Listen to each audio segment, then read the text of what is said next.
अलग अलग क्षेत्रों में अलग अलग वर्णन है।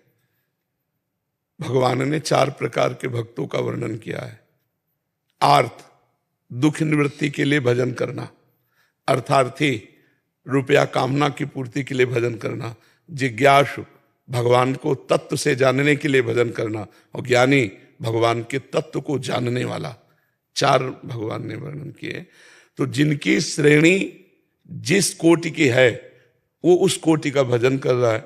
आप जहां उपदेश से वर्णन कर रहे हैं ये विशुद्ध मोक्ष पद की प्राप्ति के लिए है, लेकिन जो संसार में लगा हुआ है उसके लिए ये नहीं है।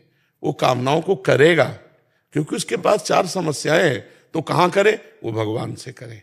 भगवान ने उसे भी जगह दी है कि वो मेरे से मांग सकता है, उसका अधिकार है। मेरा अंश, ममैवांशो जीव लोके, मेरा अंश है। किससे मांगेगा? तो भगवान से ही कामना। और जो भगवान से कामना की जाती है वो मोक्ष प्रदान करने वाली होती है। अपने 4 पुरुषार्थ हैं, धर्म, अर्थ, काम, मोक्ष। जब धर्म के द्वारा अर्थ कमाया जाता है और भगवान के द्वारा कामनाओं की पूर्ति होती है तो अगला है मोक्ष, उसे मोक्ष की प्राप्ति होती है। हाँ, जो सन्यासी हैं, जो विरक्त हैं, जो त्यागी हैं, जो भगवत प्राप्ति करना चाहते हैं, अगर वो कामनाओं की पूर्ति में फंसे रहेंगे तो फिर मोक्ष को कैसे प्राप्त करेंगे? उनका अलग मार्ग है। इसीलिए गृहस्थ मार्ग और विरक्त मार्ग रखा गया है। तो गृहस्थ मार्ग में कामनाएं तो होंगी। अब बेटी का ब्याह है, जनक जी महाराज जैसे परम ज्ञानी हैं, और जब धनुष भंग नहीं हुआ किन्हीं राजाओं से तो महाराज रोने लगे। परम ज्ञानी जनक जी रोने लगे कि अगर मैं जानता कि पृथ्वी वीरों से खाली है तो मैं अजगौ खंडन की शर्त ही न रखता, मेरी जानकी कुंवारी रह गई। तब लक्ष्मण जी कूद पड़े और उन्होंने कहा कि ये आप कैसी बात बोल पड़े? रघुनाथ जी के विराजमान होने पर आपने ऐसी बात कर दी, तुम अजगौ की बात करते हो। अरे इस अजगौ को ऐसे दौड़ते हुए उठा करके कमल नाल की तरह तोड़ दूं, पूरे ब्रह्मांड को कच्चे घड़े की तरह फोड़ दूं। अगर स्वामी का आदेश हो तो इसको सैकड़ों योजन इस अजगौ को ऐसे उठा करके लेता भागूं और ऐसे कमल नाल की तरह तोड़ दूं, ब्रह्मांड को काचे घड़े की तरह। रघुनाथ जी ने कहा शांत शांत शांत, क्योंकि लक्ष्मण जी भगवान शेष के अवतार है। तो इतने बड़े महात्मा ज्ञानी जनक जी रो पड़े ना अपनी बेटी के ब्याह में। तो गृहस्थी में बेटी का ब्याह है, बेटे का ब्याह है, पढ़ाना है, लिखाना है, बड़ी समस्याएं। अब उन समस्याओं का समाधान कहाँ होगा? भगवान से तो होगा। तो अगर वो भगवान से अपनी समस्याएं रखता है तो कोई निषेध नहीं है। हाँ, जो समस्याओं से परे स्थिति चाहता है वो भगवान से प्रार्थना करे कि मेरी कामनाएं कभी पूरी ना हो, सब कामनाएं नष्ट हो जाएं और मैं आपको प्राप्त करूं। तो इसीलिए 2 मार्ग हो गए, एक प्रवृत्ति मार्ग और एक निवृत्ति मार्ग। प्रवृत्ति मार्ग से कामना करते हुए निष्कामता की ओर बढ़ता है और निवृत्ति मार्ग से सीधे निष्काम से मोक्ष की तरफ जाता है। ये जो आप वर्णन कर रहे हो ये निष्काम धर्म का वर्णन है, समझ रहे हैं आप? लेकिन फिर वो अगर मोक्ष की चाहत ना हो, हम चाहते हैं श्री जी के सहचरी भाव में जाना, तो भी त्यागना पड़ेगा, क्योंकि इस महान कामना की पूर्ति के लिए अन्य कामनाओं का तो त्याग करना पड़ेगा। जगते भयो फिरे वैरागी, वृंदावन रस में अनुरागी। मोक्ष का मतलब क्या होता है? द्वंद्वों से मुक्त हो जाना, शत्रु मित्र मान अपमान लाभ हानि दुख सुख जन्म मरण, इनसे मुक्त हो जाना। मुक्त पुरुष ही प्रेम करता है, बंधन युक्त पुरुष थोड़ी प्रेम कर पाता है। तो प्रेम तो मोक्ष के आगे की बात है, समझ पा रहे हैं जी? नाम जप करो, खूब नाम जप करो, अच्छे आचरण करो, गर्लफ्रेंड बॉयफ्रेंड वाले चक्कर में मत पड़ो, क्योंकि ये गंदी आदतें परमार्थ क्या मनुष्य जीवन के अस्तित्व को ही मिटा रही हैं। बेविचार करते हैं, फिर नशा करते हैं, फिर माता पिता परिवार समाज को दुख देते हैं। अब नशे के लिए पैसा चाहिए और नहीं देते तो अपमान करते हैं, चोरी हिंसा में उतर जाते हैं। इसलिए गंदी बात मत करो, अच्छे बच्चे बनो, नाम जप करो, धीरे धीरे आगे बढ़ते चले जाओगे। ध्वनि देसाई जी, सूरत, गुजरात से। श्री हरिवंश महाराज जी, राधे राधे। महाराज जी, इस कलयुग में हम युवाओं के द्वारा ऐसा क्या किया जाए कि हम समाज के लिए ऐसा क्या करें कि संतों के बताए हुए मार्ग का अनुसरण कर युवाओं के लिए हमें कुछ मार्गदर्शन करें? पहले स्वयं ब्रह्मचर्य, नाम जप, सत्य, पवित्र मन का विचार, सब ठीक हो जाएगा। 3 बातें पकड़ लो, ब्रह्मचर्य, नाम जप, अब सत्य, पवित्र आचरण में भोजन आपका पवित्र, चरित्र आपका पवित्र, वाणी आपका पवित्र, नेत्र पवित्र, अभी सब ठीक हो जाए। वाणी पवित्र करना है तो झूठ मत बोलो, किसी की निंदा मत करो, किसी को दुख देने वाले वचन मत बोलो।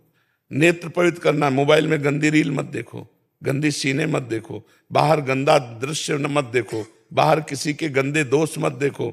नेत्रों को झुका के रखो, आवश्यक हो तो ही देखो, नेत्रों को बचाओ। वाणी को संयम में, नेत्रों को संयम में, कान को संयम में। किसी की निंदा मत सुनो, गंदी बातें मत सुनो, किसी की लड़ाई झगड़े की बातें अपने दिमाग में मत लाओ। कान को पवित्र रखो, मन को पवित्र रखो। यह है चरित्र पवित्र रखना। तो जिसका ब्रह्मचर्य ठीक है, जिसके विचार पवित्र हैं, जिसकी वाणी नेत्र श्रवणेन्द्रिय पवित्र है और जिसका आहार पवित्र है, वो कुछ भी कर सकता है। वो समाज के लिए, अपने लिए, सबके लिए कर सकता है। और जो ब्रह्मचर्यहीन भ्रष्ट आचरण वाला है, मनमानी भोजन पाने वाला है, जहां जैसे मन आया और मनमानी आचरण करने वाला है, वो ड्रामा कर सकता है, समाज सुधार नहीं कर सकता। वो ड्रामा कर सकता है, समाज सुधार का ड्रामा करके अपनी वासनाओं का पोषण कर सकता है। वो समाज सुधारक नहीं हो सकता। पहले खुद सुधरे, फिर समाज को सुधारने की योग्यता आती है।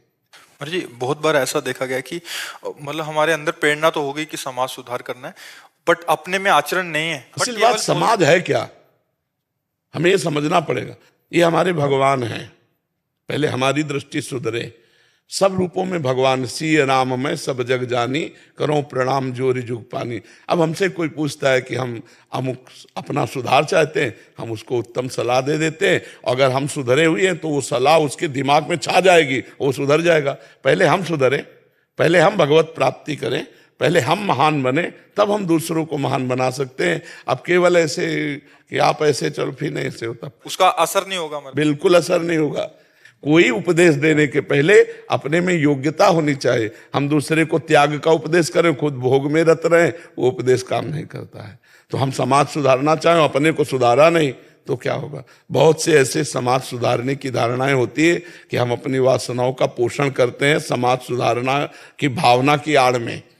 दूसरे के परोपकार का बोर्ड लगा करके हम अपनी वासनाओं की पूर्ति करते हैं, रुपया लेकर के, सम्मान लेकर, कहीं ना कहीं।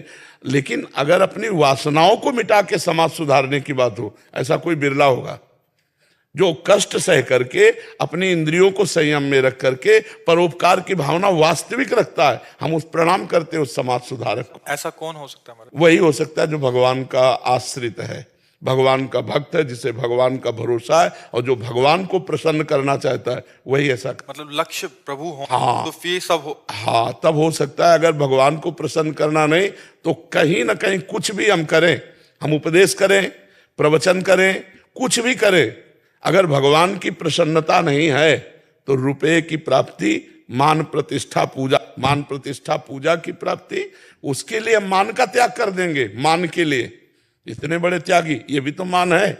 बड़ा सूक्ष्म विषय है। भगवान की प्रसन्नता जिसका लक्ष्य है कि हर समय भगवान देख रहा है, मैं जिसके साथ जो बर्ताव कर रहा हूं वो परोपकारी है। और जो भगवान को लक्ष्य में नहीं रख रहा तो धन, मान, प्रतिष्ठा, यश, कीर्ति, ये उसका लक्ष्य होगा। भगवान लक्ष्य नहीं होंगे और इससे परोपकार होगा नहीं। परोपकार का नाटक होगा, परोपकार नहीं हो सकता। अब वो दिखाई दे रहा है परोपकार, लेकिन यदि हम भगवान की प्रसन्नता और जीव की सेवा का भाव रखते हैं तो धन्य है। और अगर हम उससे अर्थ उपार्जन या मान प्रतिष्ठा रखते हैं तो वो व्यापार है, परोपकार नहीं है। पाप का इरादा भी नहीं है फिर भी पाप हो जाता है इंसान से, क्यों जी? पाप का इरादा नहीं है, लेकिन सुख बुद्धि जहां है वहां पाप हो जाती है। जैसे हमारा इरादा नहीं है कि हम किसी को पीड़ा पहुंचाएं, लेकिन सुख बुद्धि है भोगों में, तो पाप हो ही जाएंगे। हमारा इरादा नहीं है कि हम किसी के साथ गलत आचरण करें, लेकिन हमारी जब सुख बुद्धि है, ध्यान देना, सुख बुद्धि है तो पाप हो जाएगा। चाहे जहां सुख बुद्धि हो, धन में, स्त्री में, कहीं भी सुख बुद्धि हो। जैसे शराब में है, पीने का इरादा नहीं है पर सुख बुद्धि है तो पी लोगे। खाने का इरादा नहीं पर सुख बुद्धि है तो खा लोगे। नहीं, हमारी सुख बुद्धि नहीं तो हमें जीवन में कभी एक बूंद नहीं रखा, कभी उसको टच नहीं किया, अभक्ष्य पदार्थों को, कभी गंदी बात टच नहीं की, क्योंकि हमारी बुद्धि, सुख बुद्धि भगवान में है, सुख बुद्धि भोगों में नहीं। और जहां सुख बुद्धि है तो ऐसा लगता है कि मैं बिल्कुल नहीं चाहता था, कोई भूत जैसा हमारे दिमाग में आया और करवा बैठा। लगता है कि नहीं, यार मैं ये तो नहीं चाहता था, पहले नहीं चाहता था और बाद में भी जलन है, पता नहीं ऐसा क्यों हो गया, सुख बुद्धि होने के कारण हो गया। समझ पा रहे हैं जी? जयेश जी, जी। गुरुदेव आपके चरणों में कोटि कोटि प्रणाम। महाराज जी, सत्संग और आपके वीडियोस देखने से निरंतरता बनती है, लेकिन जिन वाक्यों की वजह से निरंतरता बनती है वो स्मृति से चली जाती हैं। निरंतरता दृढ़ करने के लिए फिर क्या करें महाराज? बार बार अभ्यास, अभ्यास योग युक्तेन चेतसा नान्यगामिना। हम बार बार अभ्यास करें। तो आप देखिए, जब अभ्यास नहीं करते थे तब 1 मिनट भी भजन नहीं होता था। अब अभ्यास करने लगे तो 10 मिनट होने लगा। 10 मिनट में 20 बार मन भागा, 20 बार भागा। अब अगली बार हम जब अभ्यास करेंगे तो 18 बार भागेगा, फिर 15 बार, फिर धीरे धीरे एक दिन ऐसा आएगा कि 10 मिनट प्योर भजन होगा, शुद्ध भजन होने लगेगा। तो अभ्यास के द्वारा जब अभ्यास करते हैं तो एक कुआं में शिला रखी जाती थी, उस पे रस्सी का चिन्ह बन जाता था। करत करत अभ्यास के जड़मत होत सुजान, रस्सी आवत जात ही शिल पर होत निशान। तो जब हम बार बार राधा राधा रटेंगे, कृष्ण कृष्ण रटेंगे, तो हमारे मन में उसका निशान क्यों नहीं बन जाएगा? मन फिर जपने, और जब मन से भजन होने लगा वही सच्चा भजन हो जाता है, मन से भजन होना। तो अभ्यास करो, हारो मत। एक दिन हमने, रोज सुना करो, रोज सुनोगे तो नई नई अनुभूति आती है। एक दिन हमने वर्णन किया था कि जब हम भजन करते हैं तो मन अपनी रील चला रहा है साथ में। ये हमारी भजन की रील चल रही और ये मन की रील चल रही। उसमें कुछ अच्छे विचार, कुछ गंदे विचार, कुछ राग के, कुछ द्वेष के, कुछ भूत के, कुछ भविष्य के आते हैं। साधक क्या करता है? अपने भजन की रील छोड़ देता है और उस रील में फंस जाता है। तो कहता है यार बहुत परेशान कर रहा है मन। हम कह रहे हैं तुम बगल वाली रील को देखो ही मती, वो अंदर मन में जो भरी हुई है वो सब खाली हो रही, क्योंकि नाम जब चल रहा है, भजन चल रहा है, तो वो अनंत जन्मों का भरा है। इसलिए हो सकता है 1 करोड़ काम के मैसेज हो, केवल 1 करोड़। तो अब आपने 500 डिलीट किए, 1 करोड़ है, तो आपको लगेगा वही काम वही काम। इसका मतलब कोई लाभ नहीं मिल रहा। लाभ मिल रहा है, तुम्हें पता नहीं कि तुम्हारे करोड़ मैसेज हैं, इतने मैसेज डिलीट, और जब पूरे डिलीट हो जाएंगे तो निर्मल हो जाएगा मन, और जहां निर्मल हुआ तो भगवान का साक्षात्कार हो गया। इसलिए अभ्यास करो, हारो मत। वो जो मन की गड़बड़ी है उसको निकलने दो, वो निकल रहा है, आ नहीं रहा है। खूब धैर्य पूर्वक इसमें चला जाता है, परमार्थ में धैर्य पूर्वक चला जाता है। इसमें उकताया हुआ पुरुष जल्दी हो जाए ऐसे नहीं होने वाला, क्योंकि बहुत जन्मों की सामग्री भरी, धीरे धीरे वो निकलती जाएगी, धीरे धीरे अच्छाई बढ़ती जाएगी। तो जहां बुराई खत्म हुई, अच्छाई अच्छाई रहेगी, वहां परमात्मा का अनुभव हो जाएगा। महाराज जी राधे राधे। महाराज जी, आपकी एक वीडियो में आपने बताया कि जो शिष्य अपने गुरु को त्यागता है उसका भला नहीं होता। हम कितने ही कोशिश करें उन सब व्यवस्थाओं को स्वीकार नहीं कर पा रहे हैं। ऐसे में मेरा क्या होगा? आप क्या क्या व्यवस्था? मतलब जो गुरुकुल में मैं रहा और जिन गुरुजी से मैं दीक्षा ली, वहाँ पर जो व्यवस्था हो रही है और जिस हिसाब से वहाँ पर पढ़ाया जाता है उसको स्वीकार नहीं कर पा रहे। हो सकता है महाराज जी कोई 2 दर्शन हो गया। हाँ, ऐसा हो सकता जो गुरु ने मंत्र दिया है आपको, उस मंत्र पर श्रद्धा करके, गुरु को मानसिक प्रणाम करके दूरी बना लो। उपाय भी तो बताया है। जैसे कि वहाँ पर हर देवी देवता को एक तुच्छ माना जाता है, एक, और दूसरा ये कि किसी के बारे में वो टिप्पणी ना कीजिए। आपके प्रश्न का उत्तर। मतलब केवल हम इतना कहते हैं कि अगर आपकी अश्रद्धा है गुरु जी के व्यवहार से ही तो है ना, तो हम गुरु जी पर श्रद्धा करके उनके मंत्र पर अश्रद्धा ना करें। उनका मंत्र ले लें जो मिला हुआ है और दूर हटकर भजन करें, गुरु जी को रोज प्रणाम करें, उनकी निंदा ना करें। क्यों? निंदा करने से क्या हाथ मिलेगा? उन्होंने तो आपको दिया है, नाम दिया, उनकी चर्चा छोड़ दो, दूरी बना लो उनकी चर्चा। ये निंदा ही मानी जाएगी जो आप कह रहे हैं ना, इसे निंदा ही कहते हैं कि वो ये नहीं करते, वो ये नहीं मानते, वो ऐसा करते हैं। अब हम उस पर बोलेंगे तो वो निंदा ही हो जाएगी, अपने गुरु की निंदा। तो उसको नहीं बोलते हैं, हम उससे उपाय ढूंढते हैं कि हमारी गुरु से अश्रद्धा ना होने पावे, तो हम दूरी बना लेते हैं। और जो गुरु ने नाम दिया, मंत्र दिया, जपते हैं, और सत्संग हम उस महापुरुष का सुनते हैं जिससे हमारा मन लग जाए, हमारा इष्ट मिले, मन मिले, हम उनसे सत्संग सुन लेते हैं, मंत्र अपने गुरु का जपते हैं, बेड़ा पार हो जाएगा। गुरु की निंदा करने से फिर बात अलग हो जाती है। नहीं, क्यों निंदा करें, हम अपनी हानि क्यों करें? उन्होंने दिया ही तो है आपको, नाम दिया, मंत्र दिया, तो उसकी बराबरी में त्रिभुवन नहीं है। गुरु ने कहा राम जपो, अब इसके आगे क्या है? सब कुछ दे दिया गुरु ने। तो अब उनके व्यवहार को नहीं देखते, वो कुछ भी करें। हमारा अभी इतनी क्षमता नहीं कि हम सब देख के पचा लें, तो हम गुरु से दूरी बना लेते हैं और नाम जप करते हैं, रोज गुरु को प्रणाम करते हैं। भगवान ही सब रूपों में है, ऐसा भाव ठीक रहेगा ना। अब कभी अपने गुरु की निंदा न करना, क्योंकि ये जैसे बोले निंदा के अंतर्गत ही आता है नहीं। बिल्कुल अपने भाव में चलो, दूरी बना लो, सत्संग सुनते रहो, और जो सत्संग में तुम्हें समझ में ना हो पूछते रहो, मार्ग चलो, मंत्र वही जो गुरु ने दिया है। गौरव शर्मा जी हरिद्वार से। श्री हरिवंश गुरु जी, महाराज जी मैं ग्रस्त जीवन में हूँ, मन की अस्थिरता और पुरानी बुरी आदतों से लगाव से परेशान हूँ। भक्ति में मन लगे ऐसी प्रार्थना है। महाराज जी क्या हमारी होने वाली संतान को हमारे आचरण या बुरी आदतों से विमुख रख उन्हें भक्ति एवं भागवत मार्ग पर रखा जा सकता है? हमारे पुराने एवं पहले आप अपने को सुधारेंगे तब, क्योंकि आपका ही तो अंश जाएगा ना। तो अगर आप जिन विचारों से अभिभूत हैं, जो आचरण कर रहे हैं, वही आपकी संतान पर उसका प्रभाव पड़ेगा। तो आप पहले अपने आचरणों को सुधारिए, आप भक्त बनिए, आप नाम जप कीजिए, मन लगे न लगे। ऐसे मन अभी नाम जप करवाओ तो नाम सच्चिदानंद में अमृत है, लेकिन उसे अच्छा नहीं लगता क्योंकि संसार के भोग अच्छे लगे। अगर अभ्यास करते जाओ, इसे और नाम जप करो, तो आपका हृदय पवित्र हो जाएगा। फिर गंदी बातों के लिए मन चलेगा ही नहीं, गंदी बातों से घृणा हो जाएगा। कोई नशा मत करो, कोई गंदे आचरण मत करो। नशा करते हो क्या? यही शराब। भाई सुनो, आज से बंद कर दो, हिम्मत करो। है मतलब कोई भगवान न करे कि कोई इसका निगेटिव स्वरूप आवे, तब आप बंद करो, तो अभी बंद कर दो। नियम लेते हो आज से? नियम पक्का? पक्का। तो कहो आज मैं वृंदावन में शपथ लेता हूँ कि आज के बाद शराब नहीं पीऊंगा। आज मैं वृंदावन में शपथ लेता हूँ कि आज के बाद शराब और धूम्रपान कुछ नहीं करूँगा। बहुत सुंदर, बहुत सुंदर। भगवान मंगल करेंगे, भगवान मंगलमय है, उनका स्वभाव बड़ा करुणामय है, इसीलिए भेजा है। ठीक है, अब जो संतान पर प्रभाव पड़ेगा वो मंगल में पड़ेगा, क्योंकि हमारे जैसे आचरण होते हैं, हम जो खान पान करते हैं उसी से रक्त बनता है, रक्त से वीर्य बनता है, और वीर्य में वही परमाणु होते हैं जिसका जैसा होता है। तो अब हम अगर अच्छे विचार वाले हैं, अच्छे आचरण वाले हैं, तो हमारी संतान अच्छे विचार वाले होगी। महाराज जी पहले से ही जैसे चल रहा था सब कुछ, अभी संतान तो काफी आशीर्वाद अब श्री जी का होने वाली है, मतलब 3-4 महीने बचे बस। तो अब जैसे उसको रामायण सुनाओ, जो गर्भस्थ शिशु में है ना, उस माँ को रामायण सुनाओ, वो नाम जप करे, भगवान की पूजा करे, तो उसके संस्कार पड़ जाएंगे, उसके संस्कार पड़ जाएंगे।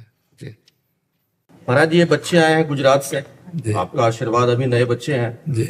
इनकी इच्छा थी कि आपका आशीर्वाद मिले और ये आप इनकी प्रेरणा स्रोत है, ये बड़ी खुशी की बात है। तो इनको आशीर्वाद रूपी कुछ वचन दे दीजिए कि जिससे आगे लोग अपना मार्गदर्शन करें। हम तो सबसे यही प्रार्थना करेंगे कि आप अपने चरित्र को पावन रखिए और नाम जप कीजिए और अपने बुजुर्गों के अनुशासन में रहिए। माता पिता दादा दादी इनको सम्मान कीजिए, इनके अनुशासन में रहिए, और आज का जो गंदा माहौल चल रहा है इससे बचिए और अपने मित्रों को बचाइए। अपने जो सखी परिकर है या चाहे पुरुष से ही मित्रता क्यों न हो, गंदे आचरण मित्रता नहीं होते। मित्र वही है जो अच्छे आचरणों की तरफ ले चले। जो हमारे प्रति गंदा भाव रखे वो हमारा मित्र नहीं हो सकता, वो हमारा फ्रेंड नहीं हो सकता। जो शोषण की वृत्ति रखता है वो फ्रेंड नहीं होता, जो पोषण की वृत्ति रखता है उसे फ्रेंड कहते हैं। तो पहचानो, ऐसे लोगों से दोस्ती मत करो जो हमारे प्रति गलत भाव रखते हैं, और ऐसे दोस्तों को संभालो जो गलत भाव की तरफ जा रहे हैं। अगर हम ये चरित्र पावन रखे और नाम जप किए और गुरुजनों की आज्ञा में रहे तो हमारा जीवन बड़ा उज्जवल होगा। उज्जवल जीवन वाले बनो, पवित्र। देखो आज हमारे राष्ट्र में राष्ट्रपति पद पे स्त्री तो बैठी है, आज बॉर्डर पर संगीन लिए खड़ी हुई है, बॉर्डर पर खड़ी है लड़कियां, बिल्कुल कदम पे कदम मिलाए हुए खड़े। और सबसे बड़े गौरव की बात है कि आज हमारा राष्ट्रपति भी स्त्री शरीरधारी तो है ना। तो इसलिए बहुत उन्नतिशील बन सकते हो यदि चरित्र पावन, भगवान के नाम का जप और अनुशासन। जिसके ऊपर अनुशासन नहीं है वो भ्रष्ट हो जाता है, वो नष्ट हो जाता है। अब माता पिता को इतना तो अधिकार है ना कि उनसे हम अनुमति लेकर के कार्य करें। बुजुर्गों को अनुभव होता है संसार का, तो वो जो बोलेंगे वो दूर देश की बात, और हम जो बोलेंगे नजदीक वर्तमान के भोग की बात देखेंगे, वो उसका परिणाम देखते हैं। तो हमें अपने बुजुर्गों के अनुसार चलना चाहिए। ठीक है। शादीशुदा जिंदगी के लिए आप क्या सच्चा मार्ग सजेस्ट? वैसे आज के समय में तो बहुत कठिन विषय हो गया है, क्योंकि आजकल कोई लड़का पवित्र जीवन यापन करने वाला और कोई लड़की पवित्र जीवन यापन करने वाली सैकड़ों में होंगी। हम ऐसा तो नहीं कहते कि नहीं होंगी, लेकिन सैकड़ों में होंगी। अब जिस लड़के का चरित्र भ्रष्ट है और वो हमारा पति बना है आकर के, तो हमें दुख ही मिलेगा, क्योंकि उसकी आदत खराब है। अब जब आप ये देखेंगे कि आपका जो प्राणनाथ बना है, जो पति बना है, वो किसी और से, तो तुम्हारी भावना क्या बनेगी? तभी हम ये कहने में हिचके नहीं, एक शब्द में कह देते कि अपने पति को भगवान समझ करके अगर हम उनकी आज्ञा पे रहे, उनके अनुशासन में, पर इसलिए लड़खड़ा गए इस बात को कहने को कि अगर वो आचरण भ्रष्ट है, वो चरित्र भ्रष्ट है, तो हम कैसे उसका अनुगमन कर सकते हैं? वो अनुगमन करने लायक नहीं। पर भगवान की कृपा से जिसको ऐसा पवित्र पति मिल जाए कि जो आपसे अनुराग करता हो और धर्म से चलता हो